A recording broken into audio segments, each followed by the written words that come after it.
صلی علی رسولہ الکریم اما بعد فاعوذ باللہ من الشیطان الرجیم بسم اللہ الرحمن الرحیم رب اشرح لی صدری ویسر لی امری واحلل عقدۃ من لسانی یفقہوا قولی۔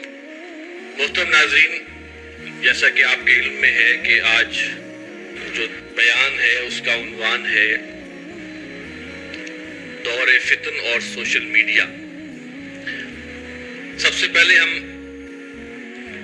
ان دو آیات کا ترجمہ کر لیتے ہیں۔ یہ سورۃ العنکبوت کی آیت نمبر 2 اور 3 ہے۔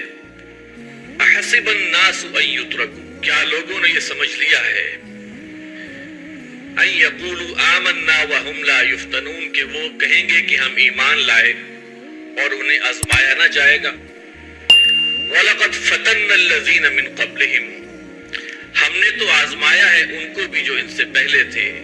فَلَيَعْلَمَنَّ اللَّهُ الَّذِينَ صَدَقُوا، تو اللہ لازماً جان کر رہے گا ان لوگوں کو جنہوں نے سچ کہا۔ وَلَيَعْلَمَنَّ الْكَاذِبِينَ، اور وہ لازماً جان کر رہے گا جھوٹوں کو۔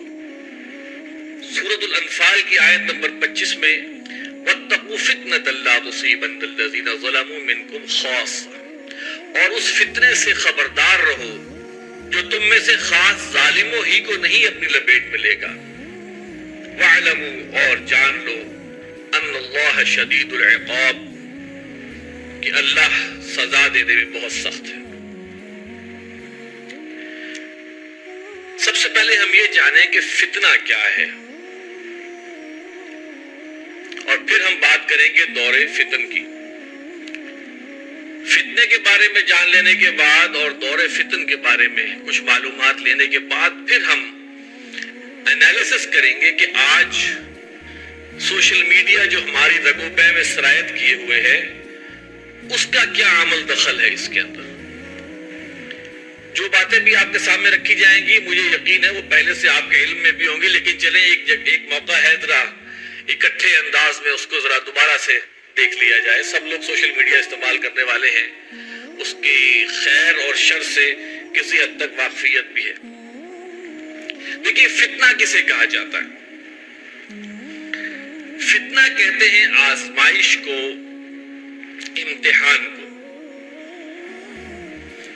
اور فتن جو ہے وہ فتنتن کی جمع ہے۔ فتنتن کا ایک معنی یہ بھی ہے کہ سونے کو آگ میں تاپنا تاکہ اس کا کھرا اور کھوٹا ظاہر ہو جائے۔ آزمائش۔ قرآن مجید میں فتنہ مختلف معنوں میں استعمال ہوا ہے، ذرا اس کا بھی انالیسس ہو جائے۔ قرآن مجید میں فتنہ عذاب کے لیے بھی استعمال ہوا ہے، قرآن مجید میں فتنہ امتحان کے لیے بھی استعمال ہوا ہے۔ حضرت موسیٰ علیہ السلام کے بارے میں اللہ تعالیٰ نے فرمایا وَفَتَنَّاكَ فُتُونًا، ہم نے آپ کو بہت سے آزمائشوں میں ڈالا۔ فتنہ خیر میں بھی ہوتا ہے، شر میں بھی ہوتا ہے، اچھے اور برے حالات دونوں ہی میں آزمائش ہوتی ہے۔ اس معنی میں بھی قرآن مجید میں آیا ہے۔ پھر دینی یا دنیاوی کوئی مصیبت ہو اس کے لیے بھی قرآن مجید میں لفظ فتنہ آیا ہے۔ عذاب، طوفان، زلزلہ، پھر ظالم حکمران، اور لوگ ایک دوسرے کے لیے فتنے کا باعث ہے۔ یہ سب کے سب فتنے کے حوالے سے جو معنی ہے وہ قرآن مجید میں استعمال ہوئے۔ شرک کو بھی فتنہ کہا گیا، کفر کو بھی فتنہ کہا گیا، اللہ تعالیٰ کے رستے سے روکنے کے لیے بھی فتنے کا لفظ استعمال ہوا، مال اور اولاد کو بھی فتنہ کہا گیا، ازواج کو یعنی کہ بیویاں یا شوہر، مردوں کے لیے بیویاں اور بیویوں کے لیے شوہر جو ہے ان کو بھی فتنہ کہا گیا۔ اسی طرح وسوسے اور شیطانی خیالات، ان کو بھی فتنے سے تعبیر کیا جاتا ہے۔ تو گویا فتنہ ایک بہت وسیع المفہوم لفظ ہے۔ اور دوسری بات یہ ہے کہ اب ہم یہ بھی سوال کرتے ہیں کہ فتنے کے بارے میں جاننا اتنے ہماگیر اس کے معنی ہیں. تو اور قرآن مجید میں بھی ذکر آیا ہے اور پھر احادیث میں دور فتن اور آئندہ آنے والے حالات میں فتنوں کا ذکر آیا ہے.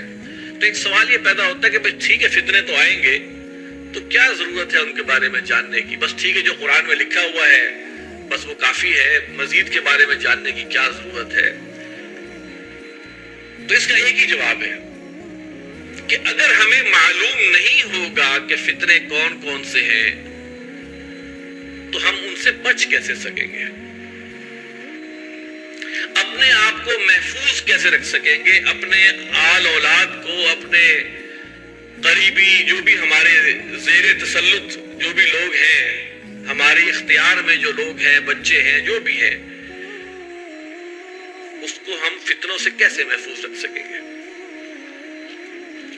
فتنے کا ایک لٹمس ٹیسٹ ہے, فتنے کی ایک بڑی کلیئر پہچان ہے. آج اگر ہم کسی چیز کے بارے میں جاننا چاہیں کہ یہ چیز فتنہ ہے یا نہیں,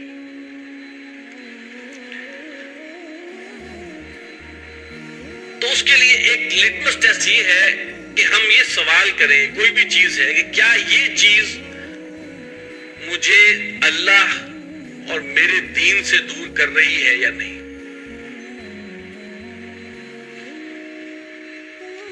فلاں چیز مجھے اللہ تعالی سے دور کر رہی ہے یا نہیں, چاہے وہ مجھے بظاہر خیر معلوم ہوتی ہو. مال اگر مجھے اللہ سے دور کر رہا ہے, اللہ کے احکامات سے دور کر رہا ہے, مجھے گناہوں پر آمادہ کر رہا ہے, تو وہ یقیناً فتنہ ہے. حالانکہ مال ہر ایک کو پسند ہے, اولاد, علم. میرا علم جو ہے وہ مجھے اللہ سے دور کر رہا ہے اور شیطان کے قریب کر رہا ہے یا لا دینیت کی طرف لے کے جا رہا ہے. آج کل تو یہ وبا بہت عام ہے نا, یونیورسٹیز میں, کالجز کے اندر علم تو موجود ہے لیکن وہ خدا سے خالی ہی نہیں بلکہ خدا سے باغی کر رہا ہے. تو یہ علم کیا ہوا؟ رحمت ہے کہ زحمت ہے, فتنہ ہے. ایک اور بھی اسی کو ہم ایک اور الفاظ میں بھی کہہ سکتے ہیں کہ گناہوں سے کثرت اور اللہ سے دوری, یہ ہے فتنے کی علامت. اب یہ یارڈ سٹک ہم رکھ لیں, یہ میرا لیپ ٹاپ ہے, میرے اندر یہ یارڈ سٹک اگر ہمیشہ رہے کہ میں دیکھوں کہ یہ میرے لیے فتنہ تو نہیں بن رہا, مجھے پتا ہے کہ کب فتنہ بنے گا اور کب میرے لیے یہ خیر کا باعث بنے گا, کب میرے فائدے کے لیے ہوگا.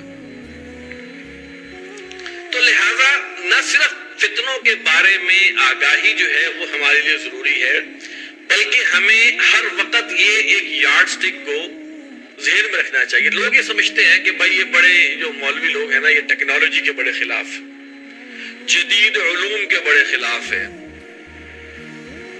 ایسی بات نہیں ہے. ٹیکنالوجی کا جتنا علم حاصل کر سکے کریں, جدید علوم جتنے اچھے حاصل کر سکے کریں, صرف ایک شرط کے ساتھ کہ وہ آپ کو اللہ سے دور نہ کر دے.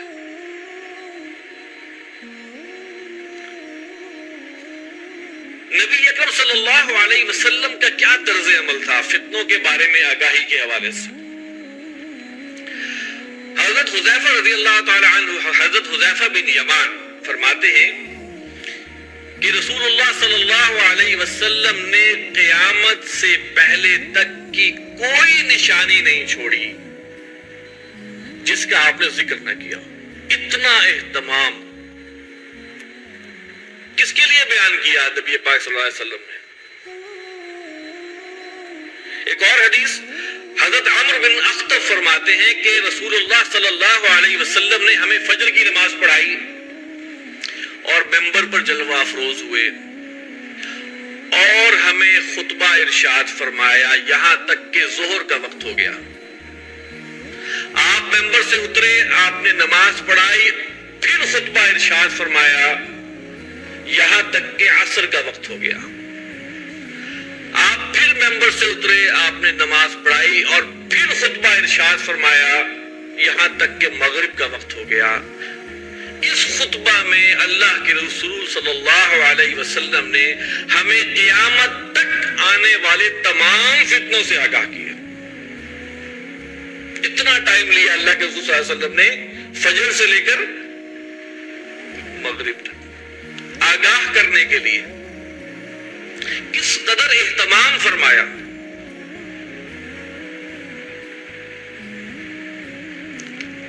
اور ہم میں سب سے بڑا عالم وہ ہے جس کو یہ تمام واقعات یاد ہیں، یہ حدیث میں بیان ہوا ہے۔ تو گویا نبی اکرم صلی اللہ علیہ وسلم فتنوں کے حوالے سے امت کو خبردار کرتے رہے، اور باب الفتن موجود ہیں، باب الملاحم موجود ہیں ہماری احادیث کی کتابوں میں۔ لیکن عجیب بات یہ ہے کہ ان کی طرف نشاندہی کرنے کا معاملہ جو ہے وہ بہت ہی کم ہے۔ اس کی وجہ سمجھ میں نہیں آتی۔ ہمارا حال یہ ہے کہ ہم ان فتنوں کے بارے میں نہ معلومات رکھتے ہیں اور نہ جاننے کی کوشش کرتے ہیں۔ جاننے کی کوشش کیوں نہیں کرتے بھلا؟ کہ کہیں ہمیں عمل نہ کرنا پڑ جائے۔ دل میں معلوم ہے بہت سی چیزیں، دل بھی گواہی دیتا ہے کہ بہت سی چیزیں فتنہ ہیں، لیکن ہم ایوائڈ کرتے ہیں۔ کیوں؟ دل میں چور ہے۔ بلکہ کوشش یہ کرتے ہیں کہ ہماری زندگی کے معاملات میں ذرا دین سائڈ پر ہی رہے۔ اللہ ماشاء اللہ آج معاشرے کا جو حال ہے، بچے کی ولادت سے لے کر اسی بچے کی وفات تک بوڑھا ہو کر جتنے ہمارے معاشرتی رسومات ہیں، جتنے ہمارے ایونٹس ہوتے ہیں، ہماری کیا کوشش ہوتی ہے کہ اول تو دین بیچ میں آئے ہی نہ، اور اگر آئے بھی تو اس حد تک کہ بس ایک رسم کی حد تک رہے۔ شروع میں تلاوت کرا دی، بعد میں جو مرضی ہوتا رہا۔ نکاح میں کیا ہوتا ہے، شادی بیاہ میں کیا ہوتا ہے، کوشش کرتے ہیں کہ دین قریب نہ آئے۔ مجبوری ہے نکاح کرنا، نکاح کے بول پڑھوانا مجبوری ہے، ورنہ وہ مولوی کی وہاں بھی ضرورت نہیں۔ یہ ہمارا حال ہے۔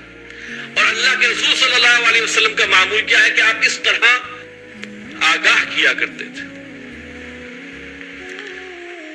مدارس میں بھی کتاب الفتن پڑھائی جاتی ہے، کتاب الملاحم پڑھائی جاتی ہے، لیکن میرے خیال میں جس طرح ہم اپنے ہاں سلیبس کے ساتھ جو سلوک کرتے ہیں، بس پڑھ لیا اور پڑھ کے بس آگے نکل گیا، لگتا ہے ویسا ہی معاملہ وہاں پہ۔ ورنہ یہ تو چیزیں، یہ باتیں تو ہر ممبر و محراب سے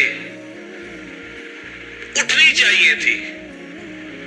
آج جتنی پرورجن، بدعملی، بے عملی پھیلی ہوئی ہے، ابھی آپ کے سامنے میں رکھوں گا علامات، ان کے بارے میں تو ہر لہجہ جو ہے آگاہی ہونی چاہیے۔ اب ہم آتے ہیں فتنوں کی جو بھی شکلیں ہیں احادیث کی روشنی میں، ان کی طرف ہم آتے ہیں۔ ہمارا چونکہ موضوع سوشل میڈیا بھی ساتھ ہے، تو لہٰذا اب جب فتنوں کا میں ذکر کروں گا تو آپ نے ذرا اپنے تمام گیجٹس کو جو سوشل میڈیا کے ہیں، تمام پلیٹ فارمز کو، اور اس پہ جو استعمالات ہو رہے ہیں، ان کو ذرا ساتھ لے کے چلنا ہے ذرا، تاکہ انالیسس ہو سکے کہ کیا کر رہے ہیں ہم۔ پہلے 5 بنیادی نشانیاں ہیں دور فتن کی، فتنے کی۔ نمبر 1، وقت کی بے برکتی۔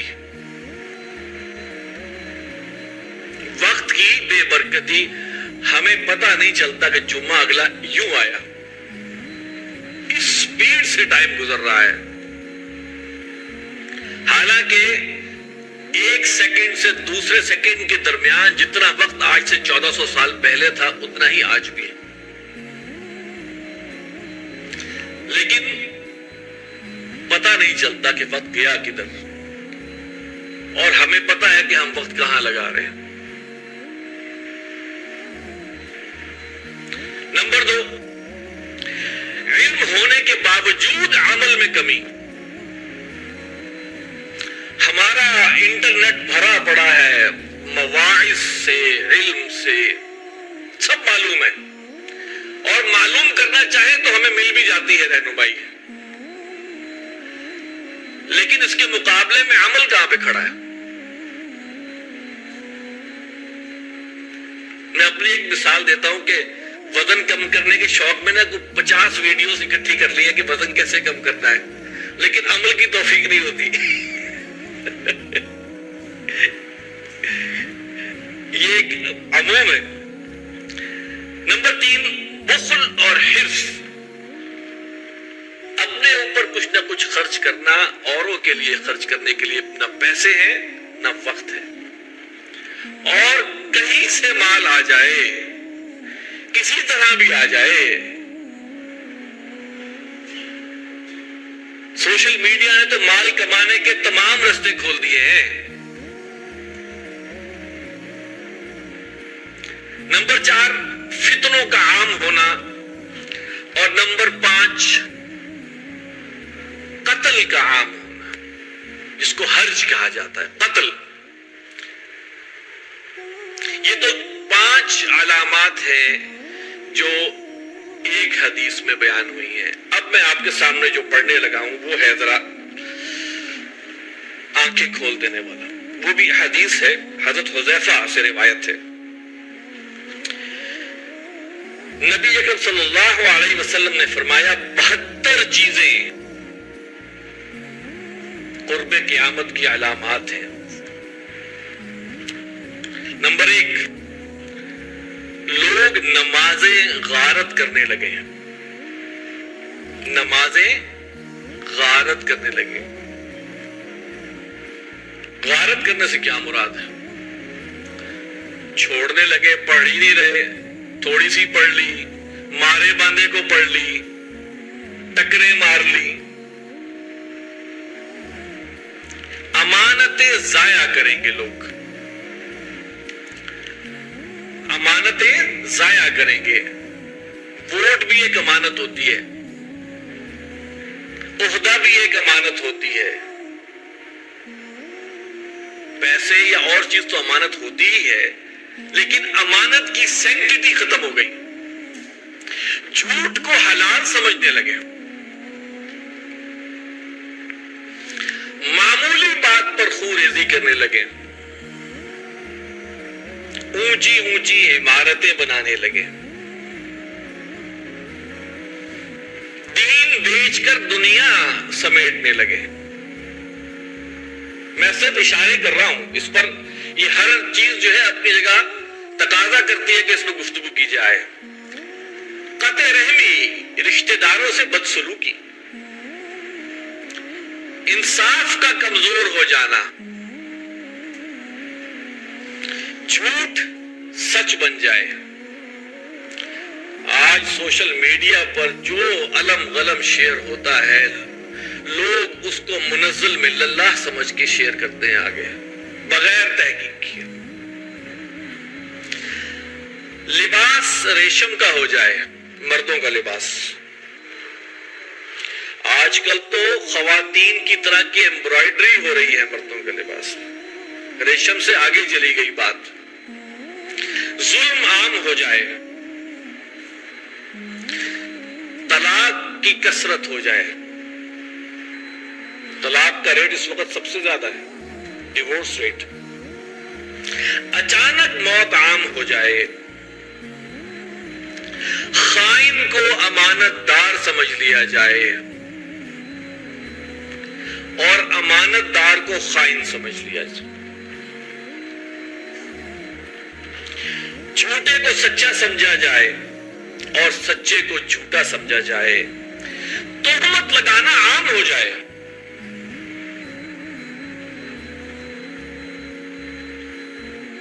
کیسی تہمتیں لگتی ہیں سوشل میڈیا پہ؟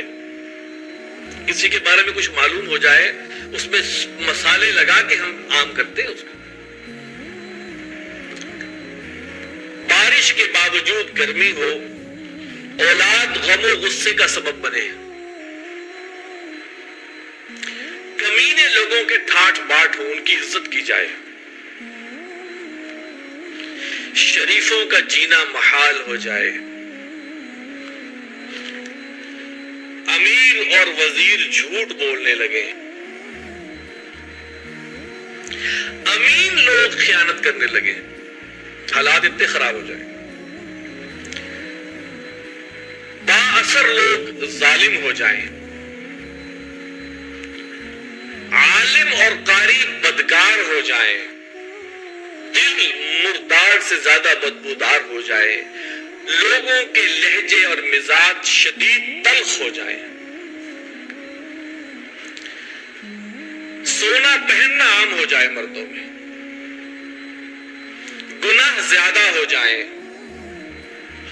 امن کم ہو جائے، قرآن کو آراستہ کیا جائے، مساجد میں نقش و نگار بنائے جائیں، اونچے اونچے مینار بنائے جائیں، دل ویران ہو جائیں، شرابیں پی جائیں، شرعی سزاؤں کو معطل کر دیا جائے، لونڈی اپنے مالکن کو جنے، یعنی کہ بیٹی اپنی ماں کے ساتھ وہ سلوک کرے جو کسی ملازمہ کے ساتھ ہوتا ہے،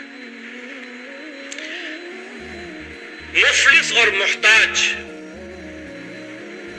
بدعنوانی کے سبب بادشاہ بن جائیں، تجارت میں عورت مرد کے ساتھ شریک ہو جائے، مرد عورتوں کی نقالی کرنے لگے، مسلمان جھوٹی گواہی دینے لگے، سلام صرف جاننے والوں کو کیا جائے، شریعت دینی مقصد کے بغیر پڑھی جائے، آخرت کے عمل سے دنیا کمائی جائے، مال غنیمت کو ذاتی دولت سمجھ لیا جائے، زکوٰۃ کو جرمانہ سمجھا جائے، زکوٰۃ کو جرمانہ سمجھا جائے، ذلیل آدمی قوم کا سربراہ بن بیٹھے، بیٹا اپنے باپ کا نافرمان ہو جائے، ماں سے بدسلوکی ہونے لگے، بیوی کی اطاعت کرنے لگے، گانے والی عورتیں گھروں میں رکھی جانے لگے، گانے بجانے کا سامان عام ہو جائے، ظلم کو فخر سمجھا جائے، انصاف بکنے لگے، قرآن کو صرف نغمہ سرائی کا ذریعہ بنا لیا جائے، بغیر سمجھے قرآن کی محافل ہو رہی ہیں، اس میں انعامات دیے جا رہے ہیں، اور قرآن کا علم، قرآن کا فہم اس سے کوئی سروکار نہ ہو۔ اس وقت اگر سب کچھ ایسا ہو جائے تو اس وقت سرخ آندھی زمین میں دھس جانے، شکلیں بگڑ جانے، آسمان سے پتھر برسنے جیسے عذابوں کا انتظار کیا جائے۔ یہ کچھ علامات ہیں جو فتنے کی ہیں، جو میں نے آپ کے سامنے پیش کی۔ اچھا، اب ہم تھوڑا خصوصی طور پر سوشل میڈیا کے فتنے کی طرف آتے ہیں۔ بہت سارے دیکھیں، اس میں نا سوشل میڈیا کے فوائد پر دنیا میں بہت لوگ ہیں جو بات کر سکتے ہیں کہ فلاں فائدہ بھی ہے، فلاں فائدہ بھی ہے، فلاں فائدہ بھی ہے۔ اکثر لوگ میرے سے بھی بات کرتے ہیں تو میں ان سے ایک بات کرتا ہوں۔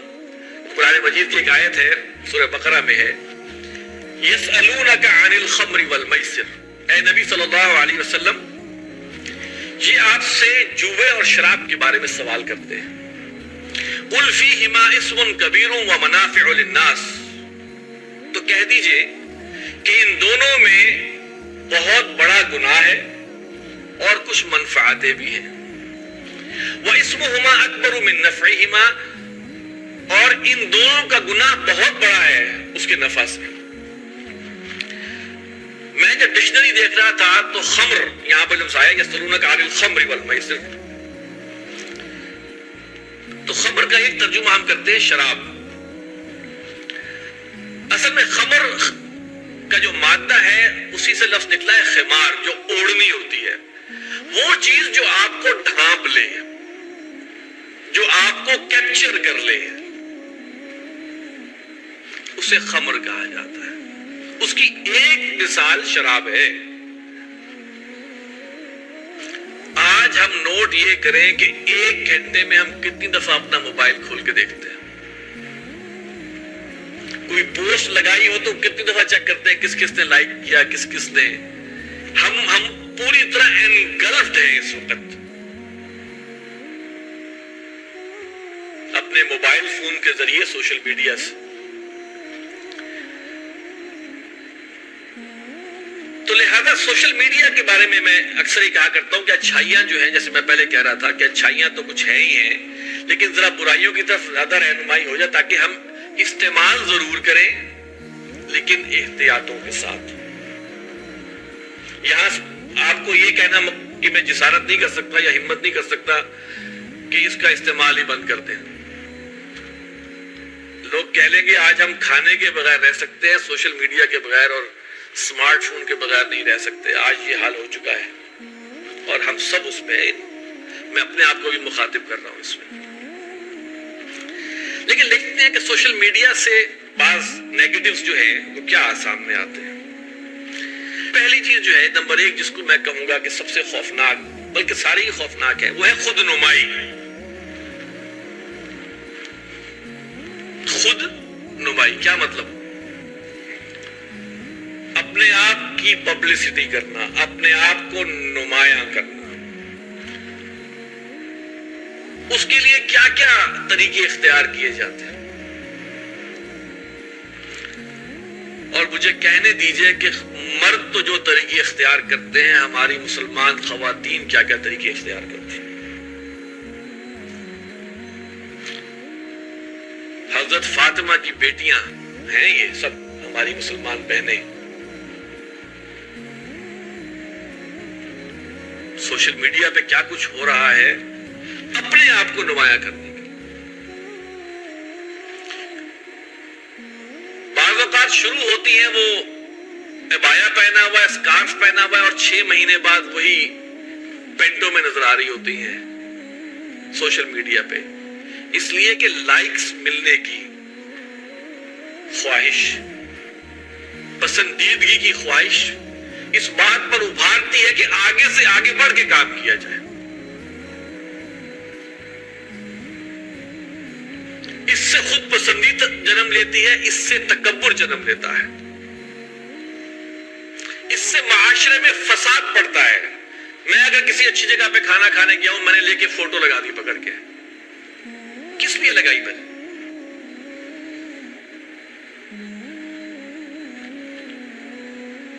میرے اس کھانے سے کون خوش ہوگا؟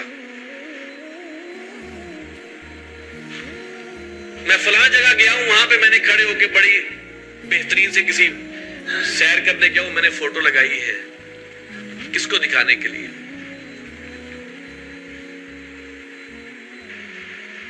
یہ بات تو ایک تلخ حقیقت ہے کہ انسان کی کامیابی سے یا اس کا استاد خوش ہوتا ہے یا اس کے والدین خوش ہوتے ہیں، اس کے علاوہ کوئی خوش نہیں ہوتا۔ بھائیوں کو اس فہرست سے میں نکال رہا ہوں۔ تو ہم یہ دکھانے کس کے لیے کر رہے ہوتے ہیں؟ جیسے ہی کھانا آیا فٹافٹ فوٹو لی، جیسے کہیں گئے جناب اچھی جگہ ملی، اپنے آپ کو، چلو فوٹو لینا تو ایک بات ہے، اس کو عام کیوں کر رہے ہیں؟ کیا دکھانا چاہتے ہیں؟ اور وہ لوگ جن کو یہ چیزیں میسر نہیں ہیں، ان کو آپ کیا میسج دے رہے ہیں؟ وہ لوگ پھر جائز اور ناجائز طریقہ اختیار کرتے ہیں، کسی طرح ہم بھی ایسے ہی کریں۔ ہمارے معاشرے میں جو کرپشن عام ہے، اس کے پروموٹرز ہم سب ہیں۔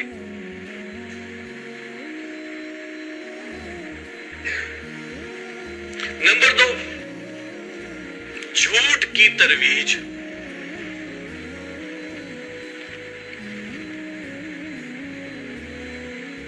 جھوٹی خبر کو شیئر کرنا، سکینڈلز کو نمایاں کرنا۔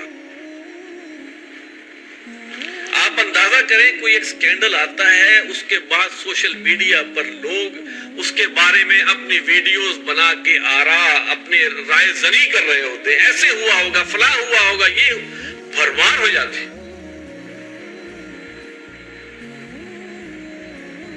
کس لیے؟ کہ جی میرا چینل پروموٹ ہو جائے۔ اب تو مونیٹائزیشن کا شہد لگ گیا ان ویڈیوز اور ان چیزوں کے ساتھ، ہر چیز پہ۔ تو جیسے مرضی، قیامت کی علامات میں سے نا کہ انسان اس بات کی فکر چھوڑ دے گا کہ جو میں کما رہا ہوں وہ حلال ہے یا حرام۔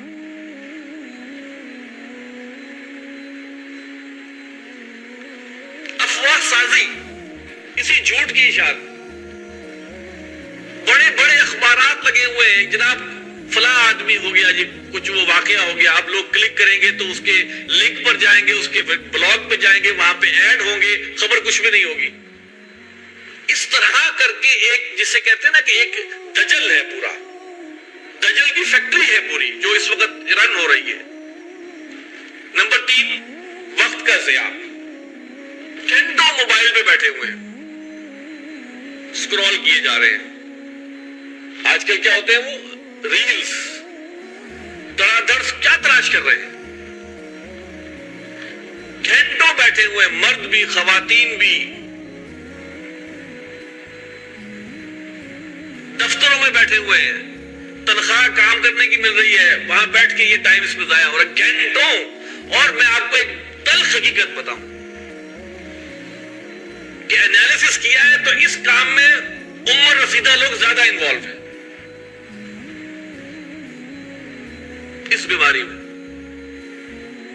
گھر بیٹھے ہوئے، ویلے بیٹھے ہوئے، بس کیے جاؤ۔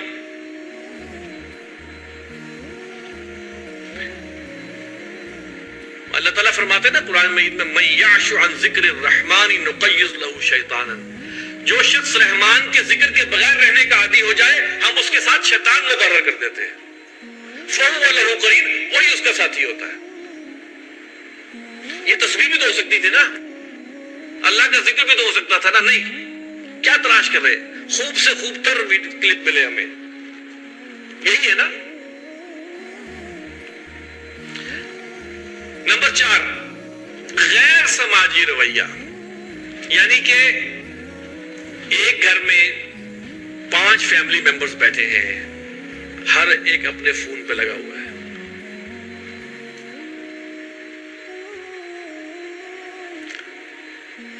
حقیقی رشتوں سے بڑھ کر ڈیجیٹل رشتے بن رہے ہیں۔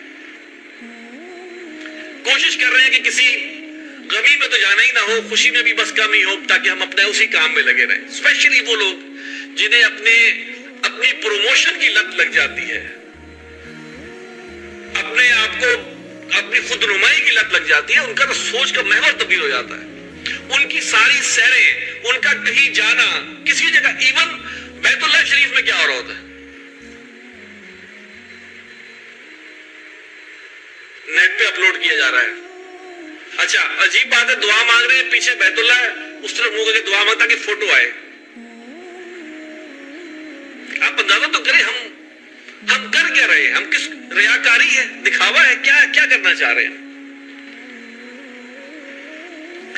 ذمہ داریوں کی ادائیگی سے احتراز، جب یہ لت پڑ جاتی ہے سوشل میڈیا کی، تو ہم ذمہ داریاں جو ہم پر ہیں، چاہے وہ دینی ہوں، چاہے وہ معاشرتی ہوں، ان سے ہم اوائڈ کرتے ہیں، کیونکہ ہمیں ایک نشہ لگ گیا ہوا ہے، بس بیٹھ کے دیکھتے رہے۔ اور پھر میں نے کہا دفتروں میں بیٹھے ہیں، کام نہیں کر رہے ہیں، تنخواہ لے رہے ہیں، کام یہ ہو رہا ہے، کمنٹس ہو رہے ہیں، کمنٹس کے رپلائی ہو رہے ہیں، واٹس ایپ پہ چل رہا ہے معاملہ، چیزیں شیئر ہو رہی ہیں، یہ کام ہو رہا ہے۔ اور گورنمنٹ آفیسز میں تو بعض اوقات بہت ساری ویڈیوز آتی ہیں کہ وہ جناب سرکاری افسر تو بیٹھے اپنے اس کام میں لگے ہوئے ہیں اور لائن لگا کے عوام کھڑی ہوئی۔ نمبر 6، گناہوں میں ملوث ہونے کا خوفناک حد تک امکان۔ یہ میں نے بڑے محتاط لفظ استعمال کیے ہیں، خوفناک حد تک امکان۔ یہاں ہونا چاہیے تھا گناہوں میں ملوث ہونا یقینی۔ ہمارے اندر سے برائی کا برا ہونا اس حس کو مار دیا گیا ہے. اب یہ چیزیں ہمارے لیے نارمل ہو گئی ہیں. بے حیائی سرعام اس کے اوپر آتی ہے. اب تو بے حیائی کے بھی آخری درجے پہ جا کے کھڑے. فحش کلپس ہیں, تصاویر ہیں, ناچ گانا ہے. تو گھریلو جن کے بارے یعنی کہ جو کہ عام گھریلو خواتین ہیں, بچیاں ہیں, ان کے ویڈیو کلپس عام ہوتے ہیں. کہاں چلی گئی غیرت مردوں کی؟ مسلمان مردوں کی غیرت کہاں چلی گئی؟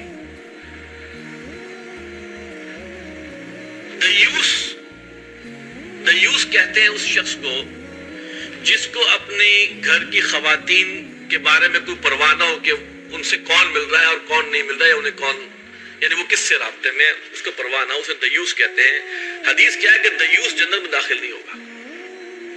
بڑے باغیرت بنے پھرتے ہیں ہم سب لوگ, لیکن اس وقت سوشل میڈیا بھرا پڑا ہے مسلمان بچیوں کے کلپ سے. مسلمان بچے بھی اس میں ہیں, وہ بھی کسی سے کم نہیں ہے. اب تو ایک خوفناک قسم کی وبا جو ہے وہ کوئی فلاں بینڈ آ گیا ہے کوریا کا, قوم پاگل ہوئی بھی ہے اس کے پیچھے. یوتھ ہماری کیا نام ہے اس کا, دیکھا؟ لڑکیوں والی شکلیں بنا رہے ہیں لوگ, لپسٹک لگا رہے ہیں لڑکے, ان کو فالو کرتے ہیں. بچے اپنے والدین سے لڑ جاتے ہیں کہ اگر والدین ان کی شان میں گستاخی کرتے ہیں. یہ حال ہے. پھر فحش لطیفے, گالیاں. اس وقت تو ہمارے جو سیاسی افق پر جو صورتحال چھائی ہوئی ہے اس کی آڑ میں ہمارا نوجوان طبقہ, ہمارے پڑھے لکھے لوگوں کی ایک اکثریت اتنی برے اخلاق کا مظاہرہ کرتی ہے سوشل میڈیا پہ کہ شرم آتی ہے کہ یہ ہمارے اخلاقیات کو کیا ہو گیا ہے. سیدھا والدہ اور والدین کے اوپر یا بہنوں پہ حملہ اس گالیوں کے حوالے سے کمال ہے. ایسے ایسے خوفناک چیزیں سامنے آ رہی ہیں. دین فروشی, یہ بھی عجیب کام شروع ہو گیا ہے. دین کو تختہ مشق ہر ایک نے بنا لیا پکڑ کے, اور جب سے اس میں بھی میں کہتا ہوں مونیٹائزیشن آئی ہے تو جناب بس جو چیز ملے, فلاں چیز کا وظیفہ تو فلاں چیز کا وظیفہ, اور محبوب کا وظیفہ اور فلاں کا وظیفہ, اور فلاں نے یہ بتایا, وہ کلپس بناؤ, اس کو مونیٹائزیشن کرو, پیسے کماؤ, فرقے واریت کو پروموٹ کرو, آپس میں نفرتیں پھیلاؤ, پرانے واقعات کو لے کر اب پھر دوبارہ سے لڑائی شروع کرو. کیوں؟ زیادہ ویوز ملتے ہیں اس بات سے, زیادہ لائکس ملتے ہیں اور زیادہ پیسے ملتے ہیں. یہ جان لیجئے ایک بات کہ سوشل میڈیا کے ایڈز کے ذریعے کمائی, محتاط الفاظ میں استعمال کروں گا, انتہائی مشکوک ہے. انتہائی مشکوک ہے. کیوں؟ اس لیے کہ ایڈز پر کنٹرول نہیں ہے. آپ کی ویڈیو کسی کو ایڈ دیکھنے کا ذریعہ بنتی ہے, ایسا ہی ہوتا ہے. میں اگر اس کے اوپر ایڈز کو آن کر دوں گا اپنی ویڈیو کے اوپر, تو جو میری ویڈیو دیکھے گا اس کو ایڈ بھی دیکھنے پڑیں گے. اب وہ ایڈ کسی قسم کے بھی ہو سکتے ہیں. تو گویا میں ایک ذریعہ بنا, اور ایسے ظالم ہیں یہ لوگ. ظاہری بات ہے انہوں نے سوشل میڈیا بنایا ہے تو ان کے اپنے مقاصد بھی ہیں. سب سے بڑا مقصد سوشل میڈیا کا میرے سامنے آیا ہے ابھی تک, وہ یہ ہے کہ مسلم امہ کے اندر کم از کم دیمک کی طرح جو ہے نا, اس کو جیسے دیمک کھا جاتی ہے, حیا بھی ختم کرو ان کے اندر, اور ان کے اندر جو ہے نا وہ بے یقینی کو بڑھا دو. تو سوشل میڈیا کے ذریعے کمائی. اچھا پھر اس کے اندر کیا ہوتا ہے, آپ نے ویڈیو لگائی, اس پہ ایڈ آیا. اچھا ایڈ بعض اوقات جو ہے وہ آپ کے اپنی ذہن کے مطابق چیزوں کے پہ بھی ایڈ آتا ہے, جس کو آپ کہتے ہیں آپ کی کوکیز کے اگینسٹ آپ کا ایڈ آ رہا ہوتا ہے. اور بعض جو لوگ اگر کوئی غلط چیز دیکھ رہے ہیں تو دین کے پروگرام میں بھی وہ چیز آ جائے گی. بہرحال یہ افسوس سے کہنا پڑتا ہے کہ کچھ اس میں جو ہے ہماری طرف علماء کرام بھی تھوڑا اس میں انہوں نے, کچھ لوگوں نے اس چیز کو آن کیا ہوا ہے, جو کہ میں سمجھتا ہوں کہ اس کی کنڈمنیشن ہونی چاہیے. سوشل میڈیا کے ایڈ کسی صورت کم سے کم انتہائی مشکوک ضرور ہے. اچھا سوشل میڈیا ایک بہت بڑا ذریعہ ہے بنا ہے ناجائز تعلقات کے استوار ہونے کا بھی. ایسے ایسے آپ اندازہ کریں نا کہ ذرائع بن جاتے ہیں. آپ نے کسی کا کمنٹس پر پکڑ لیا, کمنٹس, اب آپ کو سب معلوم ہے کس طرح جو ہے وہ کمیونیکیشن ڈیولپ ہو سکتی ہے. ناجائز تعلقات, اور آج کل تو جتنی بھی خبریں آ رہی ہیں کہ ناجائز تعلقات اور فلاں ہوا, تو بیک اینڈ پہ معلوم یہ ہوتا ہے کہ سوشل میڈیا کے ذریعے ہوا.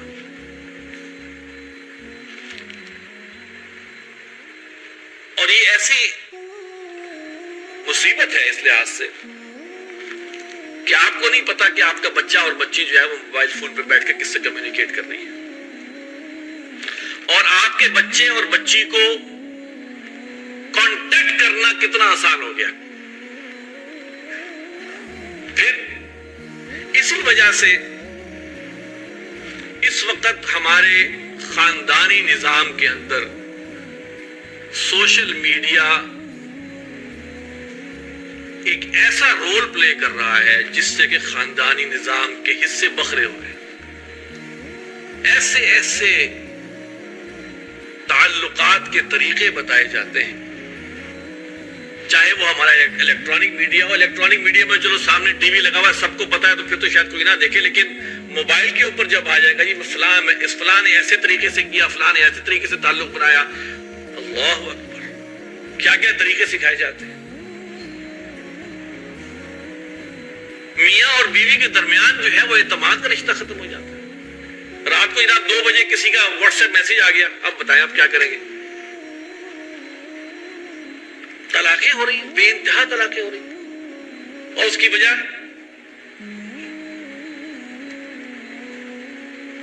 تو یہ وہ فتنے ہیں جو اس وقت ہم اس میں آلریڈی ہیں. اور جو میں نے آپ کو پوری لسٹ بتائی دور فتن کی, اس کے اندر ہم اگر نوٹ کرتے ہیں تو بہت ساری چیزیں وہ ہیں جس کے اندر ہمارا یہ جو سوشل میڈیا ہے یہ ایک بہت بڑا مین رول پلے کر رہا ہے. اب ہم تھوڑا برائیاں اس کی بیان کر دینے کے بعد تھوڑا ذرا اب اس کی احتیاطی جو تدابیر ہے اس کی طرف آتے ہیں. اس کے بارے میں برائیاں آپ حضرات سے میں سننا شروع کروں تو میرے خیال سے 20 نکات اور اکٹھے ہو جائیں گے, تب بھی اس کی برائیاں ختم نہیں ہوں گی, یا جو اس کی وجہ سے جو برائیاں پھیل رہی ہیں ہمارے معاشرے میں جس طرح سرایت کر چکی ہیں, شاید ختم, ہمارے پاس لسٹ ہماری طویل سے طویل تر ہوتی چلی جائے. اچھا, بچاؤ کی جو ترکیب ہے اس میں ہم اس کو تھوڑا سا ذرا 2 حصوں میں تقسیم کر لیتے ہیں. پہلی تو وہ ترکیب ہے جو جس کو ہم روحانی ترکیب کہتے ہیں, جو کہ تمام فتنوں سے بچنے کے لیے, خصوصاً یہ ہمارا جو یہ والا فتنہ ہے, اس میں پہلی چیز ہے فرائض کی پابندی, سنتوں کا اہتمام, شرک اور بدعت سے اجتناب, عقائد کی درستگی, گھروں میں دینی تعلیم و تربیت کا اہتمام. میرا بچہ برائی سے رکے گا اگر تو میں نے ڈنڈے کے زور پر روکا تو جب تک میں گھر پہ ہوں اس وقت تک رکے گا, اور جب میں گھر پہ نہیں ہوں تو اس کو روکنے والی ذات اللہ تعالیٰ کی ہے. لیکن اس کے اندر اللہ تعالیٰ کا ایمان اور آخرت پر ایمان جو ہے اگر وہ اس کی شمع جلی ہوئی ہے تو مجھے اللہ کے فضل اور کرم سے پوری امید ہے کہ وہ رکے گا. نظر کی حفاظت کا اہتمام,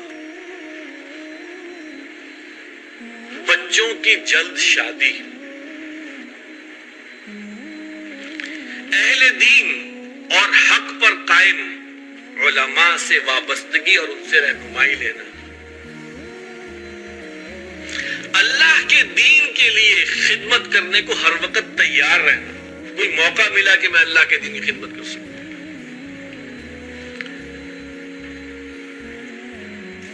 فکر آخرت کا تسلسل سے تذکرہ, آخرت کا تسلسل سے تذکرہ. سب سے امپورٹنٹ چیز جو ہمیں برائی سے روک سکتی ہے وہ ایمان بالآخرت ہے. اگر ایمان آخرت پر ایمان نہیں تو ہم نو پرابلم. قناعت کی عادت،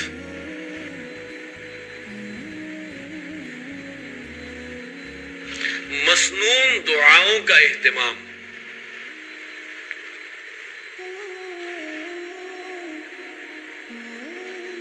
سورۃ الکہف سے خصوصی تعلق، خصوصاً جمعے کے دن سورۃ الکہف کی تلاوت کا اہتمام. یہ وہ چیزیں ہیں جو ہمیں اختیار کرنی ہوں گی. کیوں؟ اس لیے کہ فتنوں کو ہم روک نہیں سکتے، فتنوں سے بچ سکتے ہیں. اس وقت جو ایک بہت بڑا فتنہ LGBTQ کے حوالے سے اس وقت ہم پوری دنیا پر چھا گیا ہے، اور اس کو عام سے عام کرنے کے لیے پوری دنیا کی شیطانی طاقتیں جن کے پاس اس وقت پوری دنیا کے کنٹرولز ہیں، وہ اپنا سب کچھ اس پر لگانے کو تیار ہے. کسی طرح یہ LGBTQ عام ہو جائے، ہر گھر میں یہ ہو جائے، اور اس کی لپیٹ میں ہمارا ملک مملکت خداداد پاکستان آ چکا ہے. اس میں وہ منحوس قانون پاس ہوا ہے. اللہ پوچھے ان لوگوں سے جنہوں نے اس قانون کو پاس کرایا، اللہ ان کو پکڑے. اور اس وقت جو لوگ موجود ہیں، اللہ ان کو ہدایت دے اور ان کو توفیق دے کہ اس قانون کو ختم کر سکے. اور مجھے پتا ہے جس دن یہ ختم کریں گے اس دن پوری دنیا کے اندر آپ کے خلاف ایک کیمپین شروع ہو جائے گی اور آپ کے اوپر پابندیاں لگنی شروع ہو جائیں گی. روٹی لینی ہے، کھانا ملے گا تو پہلے ہماری باتیں مانو، ورنہ تمہیں گرے لسٹ میں پھینک دیں گے. اب ہم دوسری عملی ترکیب کی، یہ تو ہم نے روحانی بات کی، اب ہم آتے ہیں عملی ترکیب کی طرف. اس عملی ترکیب سے پہلے ذرا دو تین کچھ چند پوائنٹس ہیں، کچھ آیات اور احادیث ہیں، ذرا وہ ہم ذہن میں رکھیں. نمبر 1، سورۃ الزلزال میں اللہ تعالیٰ فرماتے ہیں فَمَن يَعْمَلْ مِثْقَالَ ذَرَّةٍ خَيْرًا يَرَهُ وَمَن يَعْمَلْ مِثْقَالَ ذَرَّةٍ شَرًّا يَرَهُ. مثقال ذرۃ، کیا مطلب؟ جو کوئی عمل کرے گا ذرہ وزن بھی خیر کا وہ اس کو دیکھ لے گا، اور جو کوئی عمل کرے گا یا کرتا ہے ذرا سا بھی شر کا وہ بھی اس کو دیکھ لے گا. گویا پروفائل بن رہی ہے. ہم بڑے آرام سے، انکلوڈنگ مائی سیلف، بڑے آرام سے بڑھ کے گزر جاتے ہیں. ہم نے نیکیاں حاصل کر لی. ذہن میں رکھیں کہ ہلکی سی نیکی یا ہلکی سی برائی بھی ہمیں دیکھنی ہوگی، اس کا حساب دینا ہوگا. ہم ہلکا سا لائک بھی کر دیتے ہیں نا کسی چیز کو، تو مثقال ذرۃ اس سے بھی چھوٹی چیز. ہم ہلکا سا کوئی غلط چیز شیئر کر دیتے ہیں نا، تو مثقال ذرۃ اس سے بہت چھوٹی چیز. نمبر 2، سورۃ النور میں اللہ تعالیٰ فرماتے ہیں ان الذین یحبون، بے شک وہ لوگ جو یہ پسند کرتے ہیں ان تشیع الفاحشۃ فی الذین آمنوا، کہ وہ پھیلائیں بے حیائی کو، فحش کو اہل ایمان میں.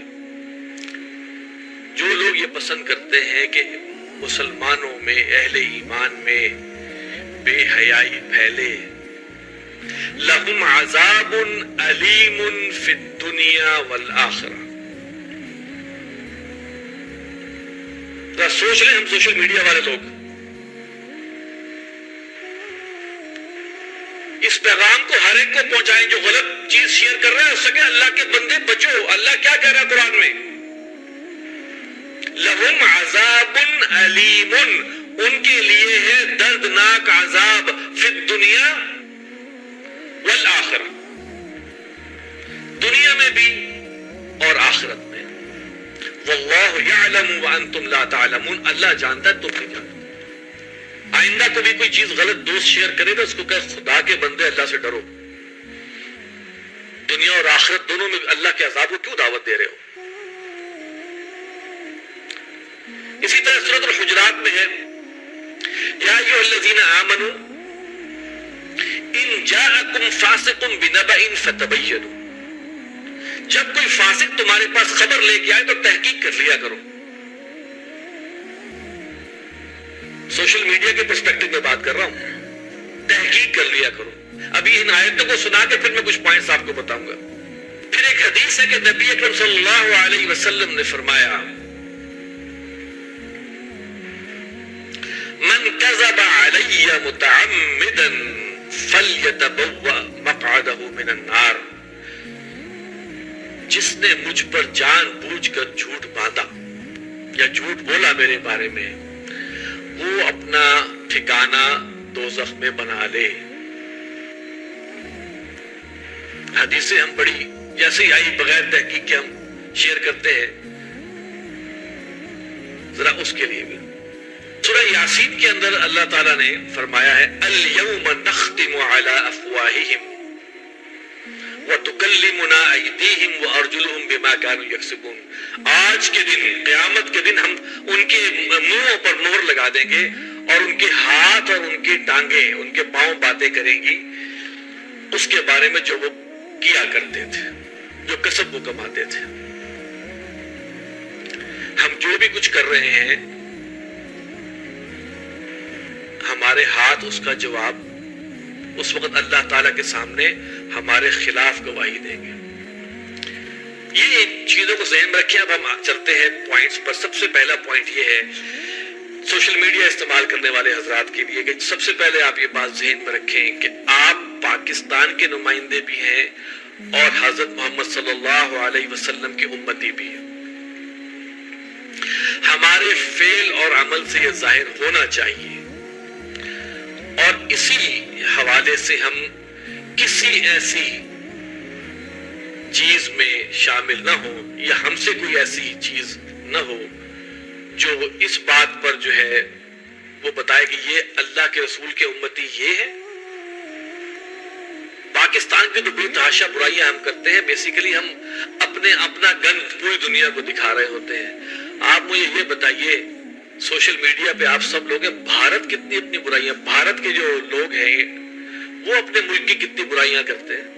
ہم نے تو وہ کسر چھوڑنی ہوتی اپنے ملک کو برا کہنے میں، بلکہ سینکڑوں اکاؤنٹس تو سرحد پار سے آپریٹ ہو رہے ہوتے ہیں جس کے اندر پاکستان کو بدنام کیا جا رہا ہوتا ہے۔ کم از کم ہم تو اس کا حصہ نہ بنے۔ دل دکھی ہے، پریشانی ہے تو اللہ سے دعا کرے، اس کو کیوں اس طرح بنا کے ہم شیئر کرتے ہیں کہ پتہ چلے کہ پاکستان سے زیادہ برا ملک دنیا میں کوئی نہیں۔ نمبر 2، سوشل میڈیا کے ذریعے صرف وہ معلومات یا خبریں یا مواد شیئر یا فارورڈ کریں جو اوتھینٹک ہو۔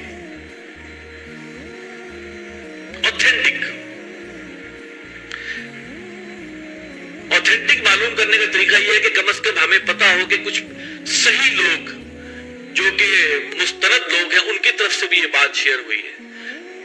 اس وقت کیا ہو رہا ہے، جس کسی کے دل میں کوئی بات آئی، اس نے ایک خبر بنائی، اچھا چونکہ ہمارا ایک خاص نظریہ ہے تو اس خبر ہمیں ہیلپ کر رہی ہے تو فوراً ہم نے شیئر کر دی۔ کئی دفعہ ایسے ہوا ہے کہ اس طرح کی خبریں بنائی گئی کہ جناب لگتا ہے کہ بس کتنا بڑا ظلم ہو گیا، اور جب تحقیق کرتے تو پتہ چلتا ہے یہ بات تھی ہی نہیں۔ نمبر 3 بات یہ ہے کہ دینی معلومات بھی وہ بھی اوتھینٹک سورس کے ساتھ، اوتھینٹک سورس سے لیں، تحقیق کریں اور شیئر کریں۔ ایک حدیث شیئر ہوتی ہے، ہم سمجھتے ہیں کہ بس اوپر نیچے حدیث بریکٹ میں لکھا ہوا ہے، بس ٹھیک ہے جی آگے چلے جاؤ۔ بہت زیادہ ہو گیا یہ۔ سوشل میڈیا کے تمام پلیٹ فارمز پر خلاف اسلام اور خلاف پاکستان، فرقے واریت، نفرت انگیزی، شدت پسندی والے کنٹینٹ کو نہ خود تیار کریں، نہ شیئر یا فارورڈ یا لائک کریں۔ مثبت انداز میں اور خیر خواہی کے انداز میں تنقید کی جا سکتی ہے، مثبت انداز میں، خیر خواہی کے انداز میں، گالم گلوچ کے ساتھ نہیں، جھوٹے الزام کے ساتھ نہیں، کنسٹرکٹیو انداز میں جو ہے اس کے لیے اس پر تنقید کی جا سکتی ہے، تنقید کرے لیکن ایک دائرے کے اندر رہتے ہوئے۔ اچھا، ایک اور بات جو اہم ہے وہ یہ ہے کہ اگر آپ واٹس ایپ پر کچھ شیئر کرنا چاہ رہے ہیں تو عموماً لوگ کیا کرتے ہیں کہ لوگ واٹس ایپ گروپس بناتے ہیں۔ تو اس بات کو ذہن میں رکھیں کہ جب آپ واٹس ایپ گروپ بنا رہے ہیں تو جن لوگوں کو آپ اس گروپ میں شامل کر رہے ہیں ان کو آپ جانتے ہو۔ کچھ واقعات ایسے ہوئے ہیں کہ کسی آدمی کو جو ہے وہ ایجنسیوں نے اٹھا لیا، تحقیق کی تو پتہ چلا اس کا تو کوئی قصور نہیں تھا، لیکن کسی ایسے گروپ میں تھا جس میں پاکستان دشمن لوگ تھے،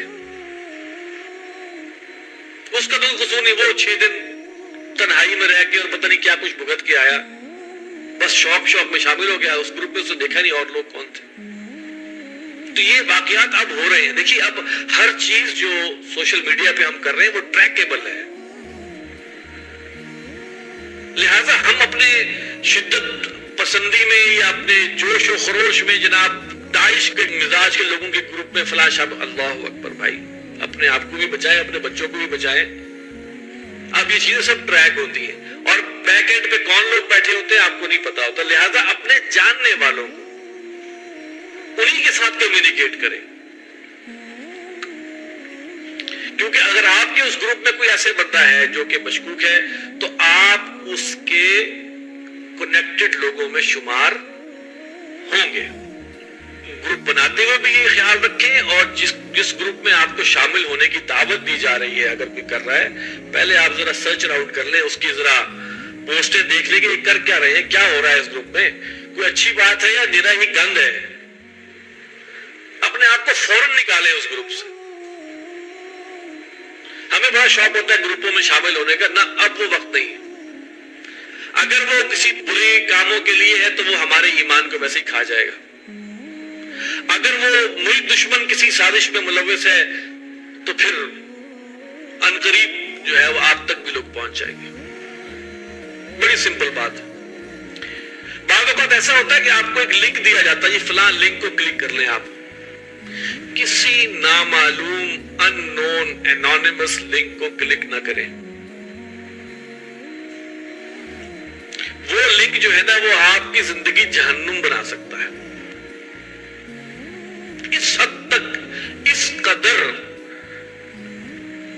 اسے کہتے ہیں نا کہ اسکیمنگ اور 2 نمبری اور دھوکے بازی اور کیا کچھ کہا جائے، اسپائنگ، سب کچھ اس وقت ہو رہا ہے۔ ہمیں پتہ نہیں چلتا کہ ہمارے موبائل میں کب کیا چیز ہم نے غلط کلک کیا اور ہمارے موبائل میں آ گئی، وہ ہماری انفارمیشن کہاں دے رہی ہے۔ اسی طرح جو ہمارا موبائل ہے اس کے اندر جو کانٹیکٹس ہے نا، اس کے اندر جو کانٹیکٹس ہیں وہ اس بات کا ثبوت ہے کہ یہ میرے کانٹیکٹس ہیں، ٹھیک ہے؟ میرے کانٹیکٹس میں کوئی ایسا بندہ نہیں ہونا چاہیے جس کو میں نہ جانتا ہوں یا جس کے بارے میں مجھے شک ہو۔ کبھی بھی چیکنگ ہونے پہ آپ کا موبائل سکین ہوتا ہے، اس کے بعد جو لسٹ آتی ہے اس میں کوئی ایسا بندہ ملتا ہے۔ اس وقت حالات ایسے ہیں، ایسے جب پچھلے کچھ سالوں سے ایسے حالات ہیں کہ یہ ہمیں اپنے بچوں کو بتانا چاہیے، اپنے بھائیوں کو بتانا چاہیے کہ بھائی بہت احتیاط کے ساتھ چلو۔ فلاں بندے کا نمبر نکل آیا، اچھا جی یہ تو فلاں تھا، فلاں جگہ مطلوب تھا، اس کے پیچھے تو فلاں پڑے ہوئے ہیں، اس کے لیے فلاں ہے، تو جی تو اپنے آپ کو بچائیں اور اپنے کانٹیکٹس کی لسٹ کو اتنا محدود رکھیں جن لوگوں کو آپ خود جانتے ہو، ورنہ اس کا نام ہی سیو نہ کریں۔ اپنے موبائل فون میں ایسی تصاویر یا ویڈیوز یا فائل نہ رکھیں جس کے بارے میں آپ یہ چاہتے ہو کہ کوئی اور نہ دیکھے۔ میں بڑے محتاط الفاظ استعمال کر رہا ہوں، اس لیے کہ کوئی بھی چیز ڈیلیٹ نہیں ہوتی. اس وقت سافٹ ویئر اور ہارڈ ویئر ایسے اویلیبل ہیں جو آپ تو سمجھ گیا کہ میں نے ڈیلیٹ کر دیا ہے، اور آپ نے جا کے موبائل بیچ دیا اور وہاں جو بیٹھے ہوئے وہ سب کچھ نکال لیں گے. خصوصاً ہماری جو بہنیں، بیٹیاں، خواتین، اس لیے کہ ٹیکنالوجی اب آہستہ آہستہ وہاں تک پہنچ گئی ہے کہ صرف پکچر درکار ہوگی، باقی پوری مووی کوئی بنا کے ڈال دے گا. ٹھیک ہے، صرف پکچر درکار ہے، باقی آپ کے بارے میں پوری کوئی کسی قسم کی بھی مووی بنا کے ڈال سکتا ہے. یہ حالات ہو چکے ہیں، دجالیت اور دجل یہاں تک پہنچ چکا ہے. تو اپنے موبائل کو بھی سیکیور اس طرح رکھیں کہ یہ بات سمجھ کے رکھیں کہ میرے موبائل میں سے کوئی ڈیٹا اگر الا یہ کہ میں توڑ نہ دوں تو ڈیٹا ریٹریو ہو سکتا ہے. لہذا موبائل اور نمبر ابھی آگے میں دو چیزیں اور بتاؤں گا کہ وہ وجہ بھی ہے کہ آپ اپنے موبائل میں ایسی چیزیں نہ رکھیں جس کے بارے میں آپ یہ چاہتے ہو کہ وہ کوئی اور نہ دیکھے. باتھ روم میں موبائل فون لے جانے سے پرہیز کریں. یہ بہت کامن بیماری ہے، خصوصاً پھر میں کہوں گا خواتین. ہماری بیٹیاں، بہنیں، اس لیے کہ یہ موبائل فون تو ہمارا ہے،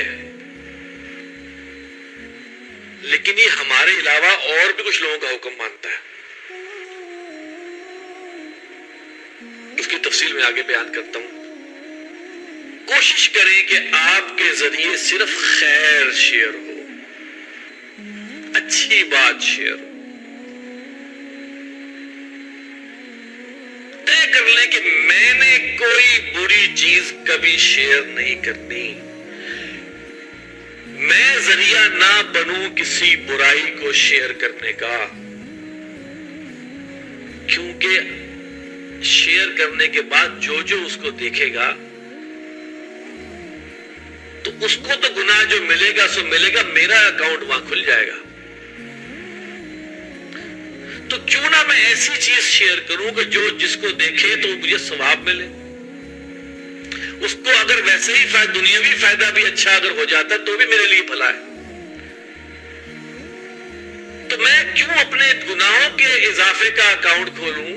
میں کیوں نہ اپنی نیکیوں کے اضافے کی کوشش کروں کہ میں شیئر وہ کروں. طے کر لوں کہ کچھ بھی آتا ہے میں نے شیئر صحیح کرنا ہے، میں نے شیئر خیر ہی کرنا ہے. چاہے وہ میرا دوست ہو، چاہے وہ میرا کوئی اور کلیگ ہو، کچھ بھی ہو، میں نے اپنی طرف سے کوئی غلط چیز شیئر نہیں کرنی.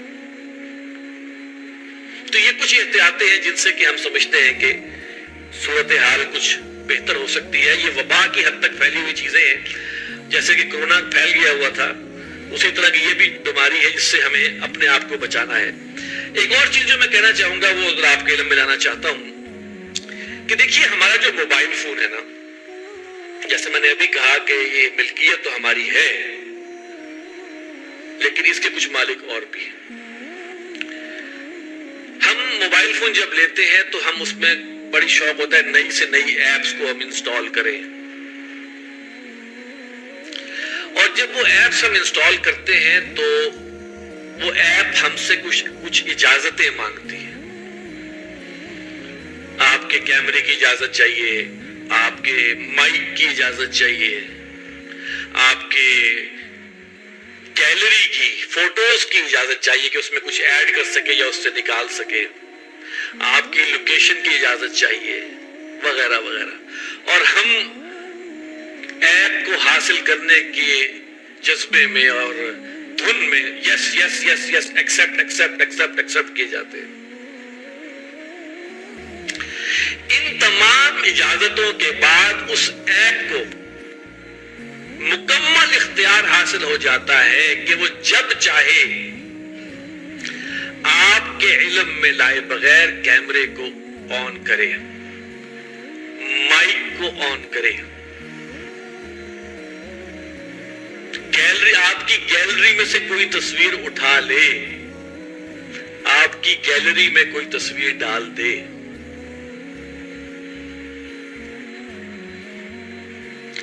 ہم سمجھتے ہیں کہ کچھ ہمارے چیٹنگ جو سوشل میڈیا کا سب سے بڑا جو ٹول ہے واٹس ایپ جو ہے وہ انکرپٹڈ ہے، بالکل ٹھیک بات ہے، لیکن جب ہم اجازتیں دیتے ہیں تو واٹس ایپ کی جو اسکرین شاٹ ہے وہ ضرور لیے جا سکتے ہیں۔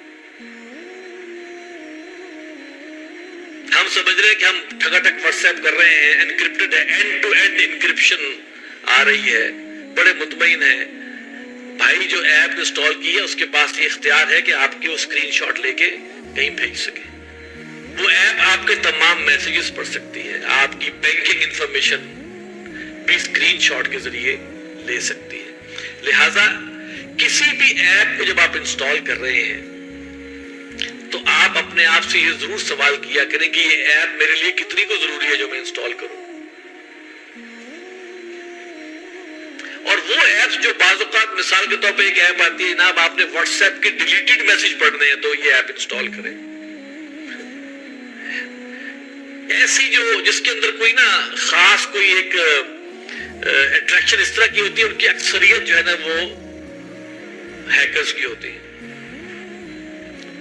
ہم نے فلاں کے ڈیلیٹڈ میسج پر اس دھن میں ہم اس ایپ کو انسٹال کرتے ہیں اور ہم گئے۔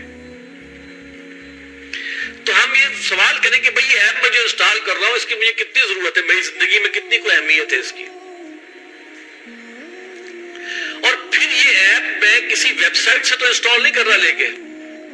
یہ آپ بات ذہن رکھیے گا، اس وقت دو قسم کے موبائل زیادہ دنیا میں عام ہے، ایک اینڈرائیڈ ہے اور دوسرا آئی فون ہے۔ تو ان کی اوریجنل جو پلے سٹور ہے اور ایپ سٹور ہے اس کے علاوہ کہیں پر اگر کوئی ایپ پڑی ہوئی ہے تو وہ بالکل انسٹال نہیں کرنی آپ نے۔ بہت سارے آپ کو ویڈیو کلپس ملیں گے، جی فلاں جگہ پہ جائیں، فلاں ویب سائٹ پہ جائیں، وہ ایپ انسٹال کریں، ڈاؤن لوڈ کریں اور انسٹال کریں۔ وہ سب کی سب نان اپرووڈ، مشکوک ہیکنگ ایپس ہوتی ہیں۔ اینڈرائیڈ پہ کچھ پابندیاں ہیں، ایپل پہ بہت زیادہ پابندیاں ہیں، تو وہ نسبتاً بہتر ہے۔ لیکن ہم کیا کرتے ہیں، ہم جناب ویڈیو دیکھی، کسی نے بتایا جناب فلاں ویب سائٹ پہ جاؤ اور کر لو، آپ گئے۔ تو اس لحاظ سے، اور پھر جب ایپ آپ انسٹال کر رہے ہو تو آپ دیکھیں کہ یہ میرے سے جو اجازت مانگ رہا ہے اگر میں نہ دوں تو کیا یہ انسٹال نہیں کرے گا؟ کم سے کم اجازت دیں۔ مثال کے طور پر کوئی ایپ ایسی ہے، پتا ہے آپ کو کہ اس کا کوئی کیمرے سے تعلق نہیں، کوئی مائک سے تعلق نہیں، بلا وجہ پوچھ رہا ہے، تو وہاں آپ اجازت نہ دیں، احتیاط کے ساتھ۔ اس لیے کہ یہ سب سے بڑا ہمارا جاسوس اوروں کے لیے یہ ہے۔ جیسے شیطان کے بارے میں کہا گیا نا، ان الشیطان لکم عدو فاتخذوہ عدوا، شیطان تمہارا دشمن ہے، تم بھی اس کو دشمن ہی سمجھو۔ تو موبائل فون کو اتنا اپنا مت سمجھیں۔ مجھے یاد ہے کہ کافی دن پہلے کی بات ہے کہ میں نے دیکھا کہ وہ اسٹیو جابس، جس نے کہ ایپل کا جو ہے اٹھانے والا، اس کے لیپ ٹاپ کو میں نے دیکھا تو اس کے کیمرے پہ بھی سٹیکر لگا ہوا تھا، مائک پہ بھی سٹیکر لگا ہوا تھا۔ اسی طرح بل گیٹس کے، یہ لوگ کیمرے کو بھی بند کیا ہوا تھا، مائک کو بھی بند کیا ہوا تھا۔ جو جانتے ہیں ان کو پتا ہے کہ کیا کچھ ہو سکتا ہے، ہم نہیں جانتے اس لیے ہم بے فکر ہیں۔ یہ تمام جو فیس بک وغیرہ، یہ دیکھیں یہ وہ ایپس ہیں جو ہمارا سارا ڈیٹا لے رہی ہیں اور سارا ڈیٹا ہمارا کہیں سٹور کریں۔ ابھی تو وہ ایسی ایپس ہیں کہ اس کو غلط استعمال نہیں کریں گی، لیکن جب وقت آئے گا، فتنہ جب عروج پہ ہوگا، تو یہ تمام کی تمام جو انفارمیشن ہے اکٹھی ہوگی اور ہماری ایک پوری شخصیت کا ایک ہیولہ اس کا ایک ریپلیکا ان کے پاس موجود ہوگا کہ یار فلاں بندے کو ہم نے کیسے قابو کرنا ہے، اس کے لائکس کیا ہیں، ڈس لائکس کیا ہیں، یہ کیا ہے، وہ کیا ہے، اب تو گھڑیوں میں وہ دھڑکنیں بھی آ رہی ہیں اور فلاں بھی آ رہی ہیں، ایک معلومات ہمارے مخالفوں کے پاس، دجال کے پیروکاروں کے پاس موجود ہوگی۔ تو یہ میری کچھ گزارشات تھی جو میں نے کہا کہ آپ کے سامنے پیش کروں، تھوڑی سی آگاہی ہو جائے، تھوڑے سے ہم محتاط ہو جائیں، اور ان چیزوں کو استعمال کرنے سے پہلے ہم جو بھی آیات ہمارے سامنے آئی ہیں ان کو ہم ذہن میں رکھیں، تاکہ اللہ کرے کہ ہم ان فتنوں سے خود بھی بچ سکیں اور اوروں کو بھی بچا سکیں۔ اقول قولی ھذا واستغفر اللہ لی ولکم ولسائر المسلمین والمسلمات۔